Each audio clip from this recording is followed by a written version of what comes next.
the age of 26, my life seemed perfect.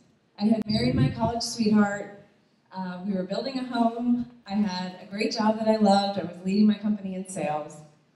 I was motivated, confident, outgoing, and happy. Until one day in December of 2005, my world was turned upside down by a manic episode. After barely sleeping for a week, my husband had to call 911 to have me involuntarily committed to a psychiatric facility. He'd be forced to do this 3 more times over the next 5 years.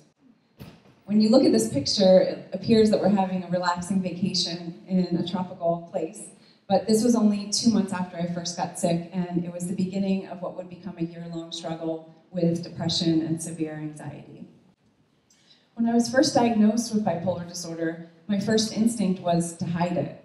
I didn't want other people to think I wasn't normal, whatever that is, so I hid behind smiles on the outside when on the inside I felt broken and worthless and like I'd never get better. Depression and anxiety and other mental illnesses are silent killers in our society.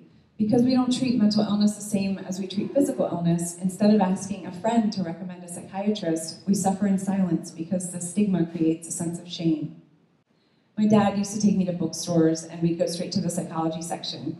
And he'd look for books like Bipolar for Dummies to understand the illness, and I'd search for stories from regular people so that I knew that they made it out of the darkness. I didn't find many in books, but I found a lot of personal stories when I turned to the internet, and I found a lot of blogs, and they inspired me.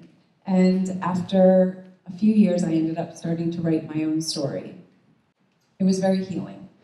My family, though, was concerned about stigma and discrimination, and they urged me to remain anonymous on the blog. So as much as I wanted to put my real name out there, I didn't for the first year and a half. I had the opportunity, though, why can we celebrate overcoming cancer when I couldn't write openly about battling a brain condition? So my family's concern, though, did win over, and I remained anonymous for that first year and a half. I had the opportunity to go public, though, when an editor from a website, you may recognize it, contacted me after finding my blog and asked me to write a piece for them. I did, and the next day they called me and said, "We loved it, we want you to write more." And that was the moment I put my real name and our family photo on, they put it up on AOL.com. The outpouring of support was incredible. So many people wrote me to say thank you for being so open. They could see themselves in my story and they appreciated it. So a couple months later, I had the idea to launch a project with a friend. I wanted to give other people that same opportunity I had, a platform on which to share their story, but also through poetry and music and personal essay, and we called it This Is My Brave. My goal was to encourage people to talk openly about mental illness. We're regular people who have overcome extraordinary struggles. So I wanted the show to be a way to celebrate that and also reduce stigma at the same time. So in October of 2013, we launched This Is My Brave via Kickstarter, and we were successfully funded in 31 days, raising over $10,000 to fund our first show. Our project had its start, but would we be able to find the storytellers? We would. We publicized the auditions through the DC metro area, and we cast the show with 13 incredible storytellers. We sold out and received rave reviews, and as a nonprofit organization, we went on to create more shows in cities across the US. I knew we were onto something the moment a woman came up to me after our very first show and said, "I drove all the way from Philadelphia to see your show. I found your blog in my darkest moment, and your writing saved my life." I've been helping people tell the world, mental illness is a part of me. It's not all of my story, but it's a piece of what makes me who I am.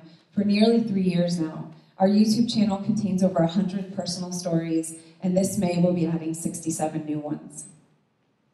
Whenever I'm in a place and I meet someone new and tell them what I do for a living, their usual response is, "Wow, that's really cool." The next question is always, "How did you decide to do something like that?" Which is when I tell them, I myself live with bipolar disorder. I've been hospitalized 4 times for mania. I share my story so that others know that there is hope and there is help and that they are not alone.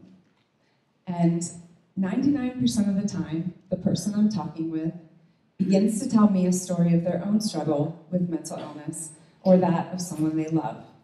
When we stop worrying about what people will think and start sharing our stories, we can save lives. Thank you.